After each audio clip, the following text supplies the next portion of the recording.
मोदी जी की 7 अपील ने पूरी देश में बहस छेड़ दी है। और सिर्फ अपील नहीं, उसके पीछे की पूरी कहानी को समझिएगा। सरकार कह रही है गोल्ड मत खरीदिए, पेट्रोल डीजल कम करिए, वर्क फ्रॉम होम करिए, फॉरेन ट्रैवल अवॉइड कीजिए, स्वदेशी अपनाइए। अब सवाल उठ रहा है कि क्या ये सिर्फ देश हित की अपील है या इकोनॉमी के अंदर बहुत प्रेशर बिल्ड हो रहा है इस ईरान वॉर के बाद। तो देखिए, इंडिया जो है दुनिया के सबसे बड़े गोल्ड इंपोर्टर में से काउंट होता है। अगर इंपोर्ट बढ़ता है तो डॉलर बाहर जाता है, और जब डॉलर प्रेशर बढ़ता है तो अक्सर इंपोर्ट ड्यूटी बढ़ने के चांस होते हैं, यानी शायद गोल्ड महंगा हो सकता है क्या।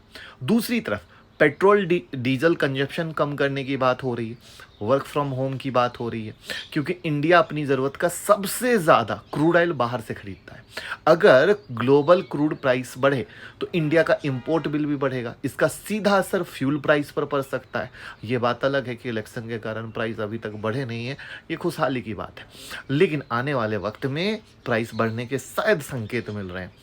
विदेश घूमना अवॉइड कीजिए, विदेशी सामान इस्तेमाल करना अवॉइड कीजिए, यानी डॉलर बचाइए, इंपोर्ट कम करिए, डोमेस्टिक इकोनॉमी को मजबूत दीजिए।